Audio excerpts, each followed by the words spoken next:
everyone. My name is Sarah, and I'm going to be talking to you about what I like to call the fishing spider conundrum. I have to look up here. It's not on my screen, so let me know if you can't hear me at any point. So, to begin, we'll talk about Pisaridae. These are known as the nursery web spiders because the mama spiders have this really unique method of enclosing their young in this web called the nursery web. Now, this isn't actually a behavioral synapomorphy of the group. Other spiders actually make these similar nursery webs, such as a genus Antenidae and a genus Intricolaeidae. But one other thing that's really interesting about Pisarids is that they have a huge diversity of foraging behaviors. For example, some are known as fishing spiders, like this one pictured up here. They're semi-aquatic. They can walk on the surface of the water and catch themselves aquatic prey, which is pretty amazing. Some of them even dive to get away from predators. Other Pisarids are completely different and will hunt with webs, and then some of them are just your terrestrial wandering spiders that you might associate with like a wolf spider or something. So speaking of wolf spiders, I'll give you a little bit more context of where these spiders lie in the greater tree of life. They are in the superfamily Lycosoidea. Two examples I have here. One is the big wolf spider in the top right corner. They have those big, amazing eyes. And then all lycosoids, a unique thing that they do is they have this reflective layer in the secondary eyes.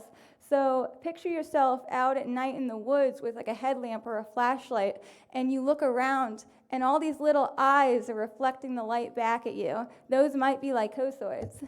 So another spider in the superfamily are the wandering spiders of Central and South America, and this genus depicted, Phenutria, is actually one of the most medically significant spiders in the world. Now, what got me initially interested in this topic of Pisaridae is the fact that, first of all, there's no real dedicated molecular phylogeny for the family, but of recent studies that have included Pisarids, what you'll find is that a lot of them don't actually find the group to be monophyletic. Now, back in 2017, Wheeler et al. Made a spider tree of life where they found a monophyletic Pisaridae, and they took these three genera, Dolomedes, Bradisticus, and Hygropoda, and they put them in this subfamily called Dolomedinae.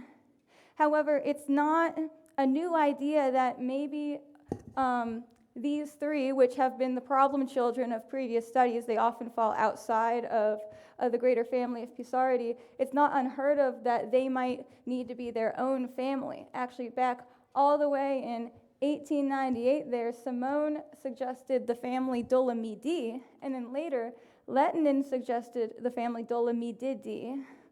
In 1990, though, Petra Searwald looked at that and said, no, I don't think his character coding, I think it's a little ambiguous. I don't think this claim is substantiated. So Dolomedidae didn't come to be. But so as you can imagine, it's kind of a long-standing debate. Should this be a family or a subfamily? So I wanted to find out once and for all. So I'm here to answer that question. Are Pisarids monophyletic, or is Dolomedidae a family that should exist? So what I did here was I expanded the taxon sampling. I rounded up 61 Pisarids, and this represented 16 genera. Of the previous studies I showed you, the most genera represented was 9, so we almost doubled it. I also included those three problem children, the genera Dolomedes, Bradisticus, and Hygropoda, as well as the genus Nilus, which in one of the studies also fell outside of Pisaridae to make it non-monophyletic. So I used 8 molecular markers that you can find through Sanger sequencing. I got those from NCBI's GenBank, but I also used UCEs, or ultra-conserved elements, which were found using the Spider 2KV1 probe set, which, fun fact, was developed in my home lab, the Ormiga lab. So then I used GenBank to process that data. I did a maximum likelihood analysis using IQ tree, a weighted astral analysis to account for incomplete lineage sorting, and then finally, for an additional perspective, I did a parsimony analysis using TNT. So here is the maximum likelihood analysis. So we'll do a little zoom in here, and what you can find is that Yes, this seems to say with high support that Dolomididae belongs in its own clade there, and Pisaridae is a different one up above. The parsimony analysis came to the same conclusion with pretty okay support, and then the astral analysis is a little more interesting because, as you can see, Pisaridae is broken up into two groups there, but Dolomididae, those three, Dolomites, Hygropoda, and Bradisticus, still are nestled comfortably in their own natural group up there. Nihilus, however, which I mentioned earlier, always ends up with the rest of the Pisarids, with the true Pisarids, if you will. So this moves us along to my second question, which is, so we have our molecular data, and it really seems to suggest that Dolomididae is a real group that should exist. So can we look at the morphology now and figure out if there are any characters that can corroborate this idea? So to do that, I'm going to need to give you a quick background on spider anatomy here. So what's interesting about spiders is that the reproductive structures are usually very phylogenetically informative. And you look at this picture, and you might actually think for a second that the spiders have 10 legs, but really those appendages right near the mouth parts in the front are called the pedipalps, and those are used for manipulating prey, manipulating their environment, and things like that. But in males, they're also secondary reproductive structures. So what happens is, sperm is produced in the male's abdomen. He'll deposit that onto something like a web, and then he will charge the pedipalps by taking up that sperm into them, and then the palps are what is inserted into the female's abdomen during copulation. So as you can see from these pictures, pedipalps can look really wacky and unique, and they're so different between different species, and in a lot of cases, you can actually use them for species identification. So what are some of these synapomorphies that could be used for the family of Dolomididae? So one thing that was proposed by Searwald for the genus Dolomites is this sclerotized plate in the center of the palp called the saddle. And you can actually see here, we don't have any pictures of real Bradisticus palps, but we have drawings of them, and it appears that that one definitely has a saddle as well. The next thing is called the subterminal lateral apophysis. It's a mouthful. We abbreviate it to SLA. And, oh, I'm sorry, I can't even see the screen. We're talking about a different character first. This is the retrolateral tibial apophysis. And in Dolomites, what we noticed is that they're always bifurcated or forked. And in Bradisticus, it's a little bit more subtle, but you can see it there. And definitely that Hygropoda also has a bifurcated RTA. In true Pisarids, as far as I can currently tell and have found, there's no bifurcation. Now, the last thing I got into talking about a second ago is this SLA. So it's this sort of pointed triangular structure near the end of the palp, which you can see here in Dolomites and Bradisticus. But you might be looking at this slide and thinking, okay, well, Hygropoda has that bifurcated RTA, but it doesn't look like it has those other two structures, so what's the deal? If you look at this SEM photo of Hygropoda lineata, which is the type species, there is something here that may be a saddle, but nobody's ever really talked about that yet. I don't have this specimen on hand, but I'd love to look at it for myself. The specimens that I do have are the other two pictured here, and they don't appear to have anything like a saddle or an SLA. So this sort of raises a question. If you were to look at these three, Dolomites, Hygropoda, and Bradisticus on a cladogram, Hygropoda is the least related to the others. So there could be some loss or gain happening there that we need to look at. So now we'll go into the female anatomy, but the basic idea that you need to know is that the ventral surface of the abdomen has this structure called the epigynum. It's like a plate with two copulatory openings where the pedipalps would be inserted. And if you were to dissect out that epigynum and then turn it around so that you're looking at the inside of the spider, we call this set of structures the vulva. And these are the sclerotized tubes of the female reproductive tract. So basically, the copulatory ducts is where the sperm goes in. They're stored in the spermathecae, and then the fertilization ducts are how the eggs would be fertilized.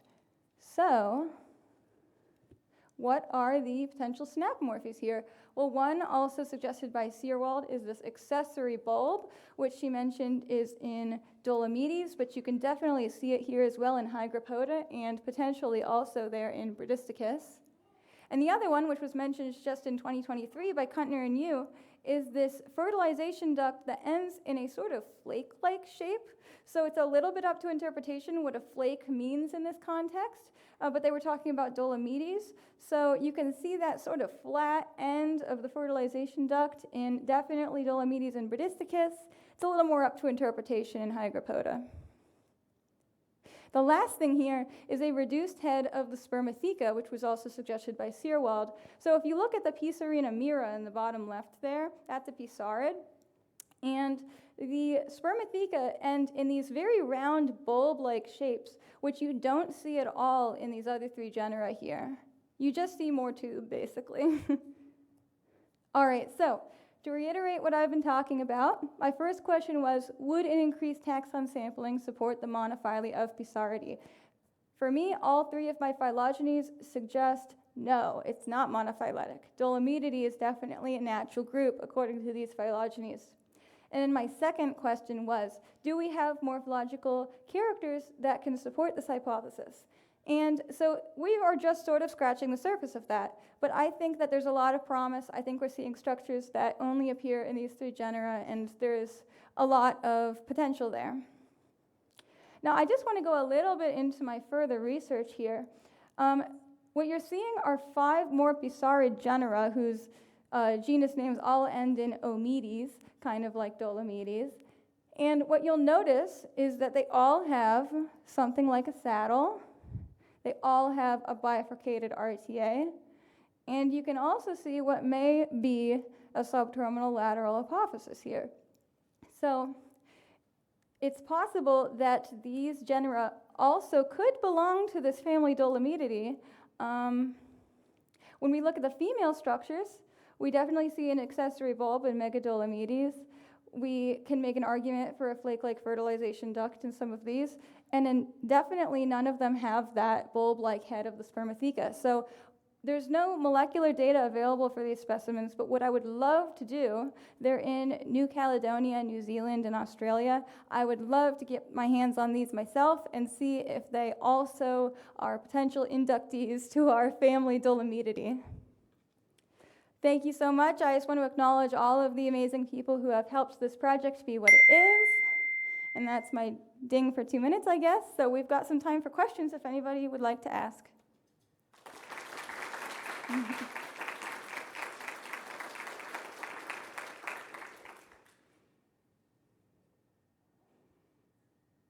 Okay, maybe we're all good then. So, does anybody have a question?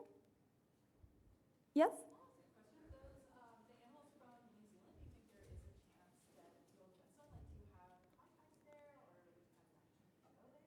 So for New Zealand, I'm less sure, but for Australia, at least, we are planning a trip in maybe 2025.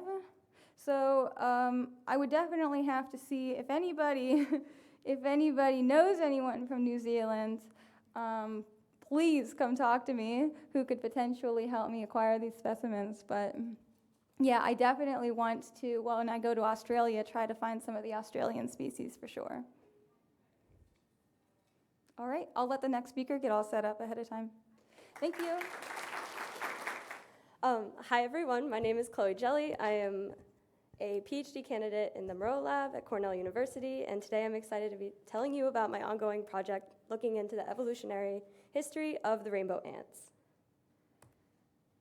So, as evolutionary biologists, we're often very intrigued by the kind of relationship between environment and phenotype.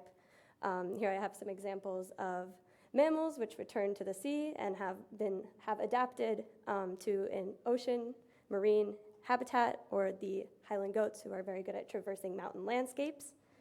The desert is one environment that is known to be very harsh, and a lot of animals must adapt to that, with a lot of animals in the desert being adapted to water retention and so forth. But deserts also have an impact on ants, and there are a few traits that ant biologists are interested in terms of adaptation to desert environments. So one potential trait is having longer legs. This allows ants to traverse the ground very quickly, but also stay away from the hot surface. Having a larger body size may be related to water retention. There are behavioral changes that are associated with arid environments. And then a little lesser known one, less looked into, is having the presence of an iridescent cuticle. So I have been working on the genus Iridomyrmex, which is a group of, there's currently 79 described species. They are located in Australia and Southeast Asia. And they have a few key traits that make them a good system to answer the question of adaptation to arid environments. So Iridomyrmex have a range of climatic niches that they fill. They are located in almost all habitats in Australia. And as you can see, they're not really, this is a map of annual precipitation, with the red being more and the blue being less. And as you can see, the Iridomyrmex are the blue dots, and they don't really prefer one over the other. They have a variation in body size across the genus. So these are all images of Iridomyrmex specimens, and they're all scaled relative to each other. They also have varying relative leg lengths. And there is variation in a presence of iridescent cuticle, with the one on the far left having an iridescent cuticle, and the one in the middle the far right, for your right, and the one on the left in the middle also has an iridescent cuticle, although in point-mounted specimens it's kind of harder to see. Another feature of Iridomyrmex is the evolution of Iridomyrmex kind of matches up with the aridification process of Australia, the expansion of the arid center, with our best estimate of the age of the group currently being around 8 million years old. So this lines up the question of, are these morphological traits correlated with presence in arid environments in Iridomyrmex? So currently, our known relationships of Iridomyrmex are, we don't know much about it. We have these defined species groups that have been used by taxonomists to kind of categorize Iridomyrmex based on morphology and ecology. And then we also have some phylogenies that have incorporated multiple Iridomyrmex species. So this is a trimmed down phylogeny from Nelson et al.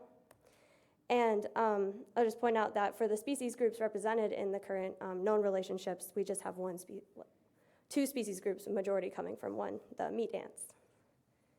So in order to answer the question of, are these key traits correlated with arid environments in Iridomyrmex, I need to resolve a phylogeny for the group. So I went about it in a pretty typical way for UCE loci, except for I extracted and assembled the loci using HiPiper. It cut down in computational time. And then for the phylogeny I'm going to be showing today, because this is an ongoing project, this is the pipeline I took from starting at the loci stage. So I had over 2,500 UCE loci. I inferred gene trees for each loci, and then inferred a coalescent tree in astral. And then I used sorted date, which extracts your most clock-like loci in order to infer a dated phylogeny in beast in a more realistic way so it doesn't run forever. I then concatenated those loci and identified the best substitution models, and then ran that in beast, starting at this one. I ran for about 10,000 generations, so I'm currently running a longer one, but for the purposes of this conference. And then for the traits, I scored iridescence for presence and absence. For the climatic data, I used the Atlas of Living Australia and species descriptions based to figure out their range and their presence in arid environments. I measured Weber's length, leg length, and then divided that by body size to get the relative leg length. And then I tested for trait correlations with my newly inferred phylogeny. So the initial phylogeny I've resolved, there's pretty good there's pretty good support across the tree, with over 50% of the nodes being very, very well supported, like 100% bootstrap posterior probability. And I found the crown age for Iridomyrmex to be around 9 million years old. I also want to point out that the species groups I mentioned earlier, I only found 4 to be monophyletic so far, so it does point out maybe the viability of using morphology and ecology with this group. So for relative femur length, I tested that the correlation with presence in arid environments, and I found that there was no significant correlation, although there's an interesting pattern on the phylogeny with a lot of the basal groups having longer relative femur lengths. I also tested for the relationship of body size and presence in arid environments, and again, I didn't find a significant correlation. And finally, I tested for the correlation between having an iridescent cuticle and presence in arid environments, and I did not find a significant relationship, although the independent model was better supported in this case. So I think this can be something that can be further investigated. So to conclude, I did not find any relationships between having longer legs, larger body size, and iridescent cuticle with presence in arid environments across Iridomyrmex. But there's a lot more work I am going to be doing on this project. So I'm going to improve the molecular clock dating. As I said, I only ran BEAST for 10 million generations. So I'm going to include more loci and expand the number of generations.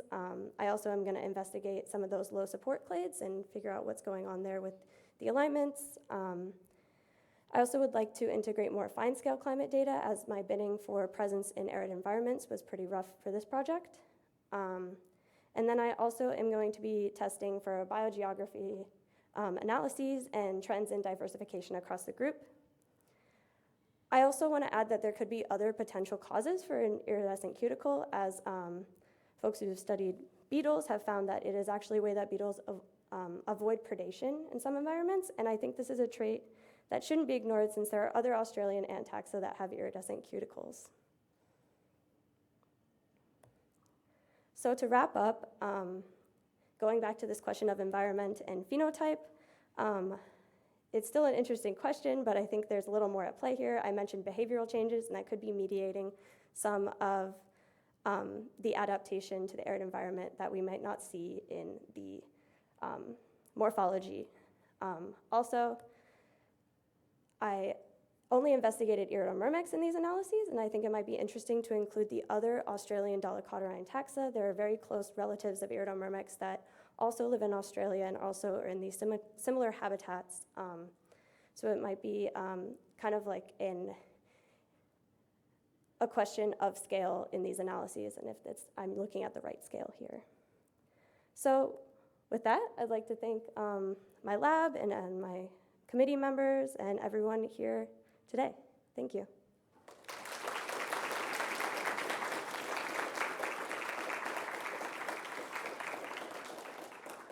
Yeah. Have you thought to look at variation in body size?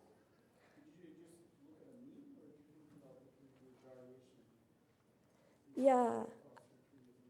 I have thought about that. Yeah, I know there's some species that have, even body size variation within one colony. So far I've just taken the mean. I'm currently working with an undergrad to do a bunch of morphological measurements. I can beef up the data set, and that's definitely something I would like to look at, because there are definitely some variations in body size, even within colonies. That's quite interesting. And across the ranges of the species, there's some morphological variation going on there too. Yeah. Is the iridescent only at the abdomen or the entire body? And also, the second question related is there any evidence of iridescent reflecting sunlight into the body? Yeah, so first question, is it just on the gaster? It's definitely strongest on the gaster. I think there's a little bit that you can see on the rest of the body too. And then reflecting sunlight, I'm not sure. I found the iridescent cuticle stuff is,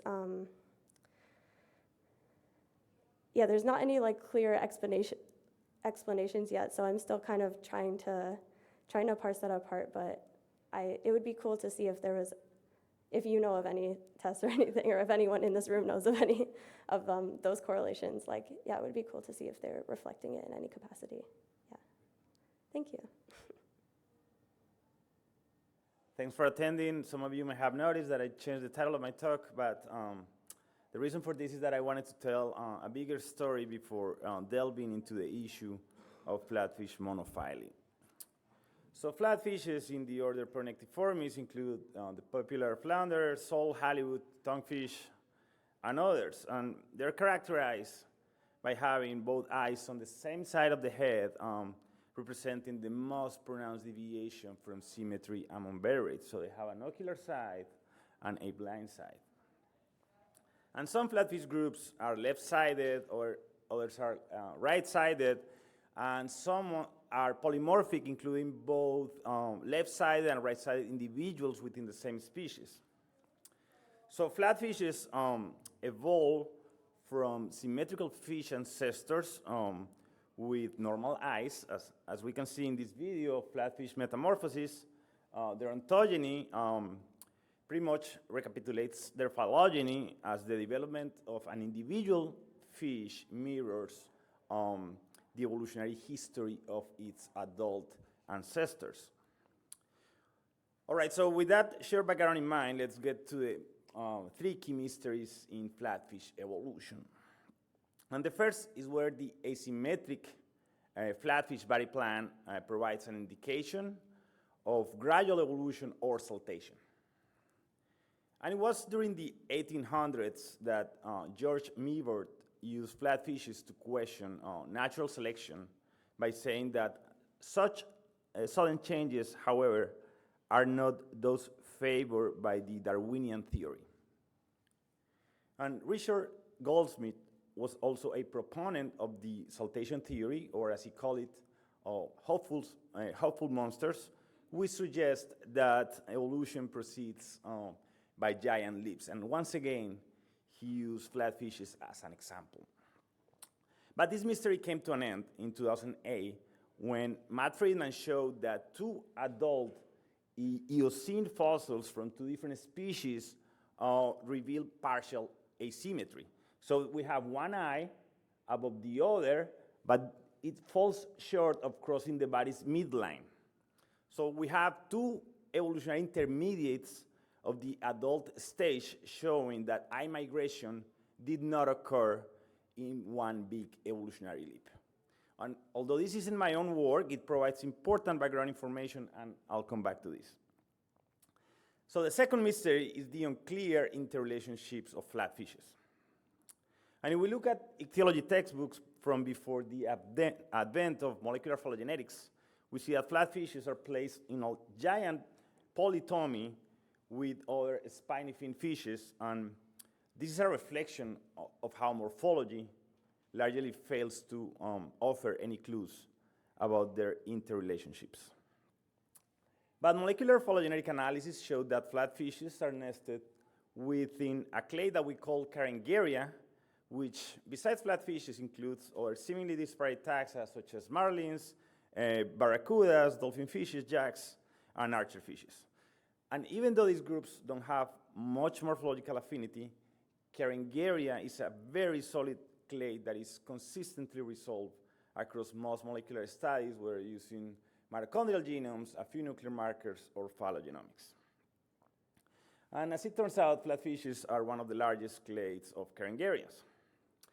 So why the lack of morphological evidence for this group? And one of the reasons we believe many of these lineages lack unifying anatomical traits is because this is not surprisingly an evolutionary radiation that happened after the KPG. So with extinction of competitors, lineages began diversifying primarily along this benthic pelagic axis. And as they evolved towards different adaptive peaks, they were left essentially no signatures of shared morphological traits in the process. So in other words, any anatomical synapomorphism eroded over time as lineages underwent such massive morphological and ecological diversification. In any case, regardless of the lack of anatomical evidence, the interrelationships of flatfishes are another settled mystery. Which brings us to a third mystery. How many times did the asymmetric body plan evolve among flatfishes? And I showed before that intermediate fossils provide evidence of gradual evolution for the flatfish asymmetry. What they don't really say is where their asymmetric body plan originated just once, as implied by this phylogenetic hypothesis, or multiple times. And the problem is that it hasn't been very clear whether flatfishes are monophyletic or not. And I don't necessarily lose my sleep over monophyly, but for this clade, it's kind of important from an evolutionary perspective, because if they are monophyletic, that means their asymmetric body plan has a single origin. But if they aren't, then that means multiple independent origins of the asymmetry among flatfishes. And the problem is that roughly half of the molecular phylogenetic studies out there resolve flatfishes as monophyletic and the other half as non-monophyletic. So I have a question for the audience here. Based on what we have seen so far, which of these, and there's only one, do you think is the lineage that sometimes appears in a different placement, rendering flatfishes as polyphyletic? Any clues? Use the numbers, it's easier. 2, 6, what else? 4, yes, that's correct. All right, so it's number 4, Cetodis. Please do remember this name, Cetodis. We can see here how the right eye hasn't migrated completely to the left side, so the condition in Cetodis is actually intermediate between what the fossils show and what we see among the remaining flatfishes, the pleuronectoids. But it isn't just molecules. Some anatomists from early last century also question a single origin for the flatfishes. And for example, in the 1920s, Kyle suggested that, quote unquote, Cetodis, the percoid, appears to have sprung from a different line of evolution. So we recently published an exchange on this in Nature Genetics, and Carl Zimmer at the New York Times wrote a piece about our exchange, and they also produced this cool video for the article. In the first paper of the exchange, Lu and colleagues, based on phylogenomic and comparative genomic analysis, concluded that flatfishes are in fact polyphyletic, therefore supporting a dual asymmetry origin. So my former PhD student, Emmanuel Duarte, other collaborators and I decided to revisit this study by reanalyzing the Lu et al. Data set and also an ultra-conserved elements or UCE data set available from another previous study. But we also generated a new data set for this study for nearly 400 Carengerian species. And this is based on 1,100 exon markers that we have optimized for fish phylogenomics using target capture. And what we find is that the use of overly simplistic phylogenetic models that assume homogeneity in rate of evolution among lineages results, in many cases, flatfishes as polyphyletic, as we can see here in red, which again implies a dual asymmetry origin. But with the assumption of rate homogeneity is violated, it can mislead phylogenetic inference. Now, whole genome phylogenomic analysis of birds have shown that exons tend to underperform other markers, including UCEs in this regard.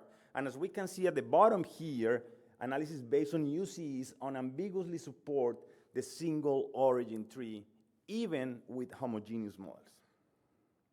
And as we can see in this phylogram, heterotachy or changes in rates across lineages is a major issue affecting the flatfish lineages among Carengerias. We see these very long branches here. But when we use the more complex Gauss model in IQ3 that allows evolutionary rates to vary across lineages, so that's what we have here on the left, most analysis using exons do resolve flatfishes as monophyletic, again, favoring the single origin hypothesis. All right, so to finish here, we need to address the response to our rebuttal.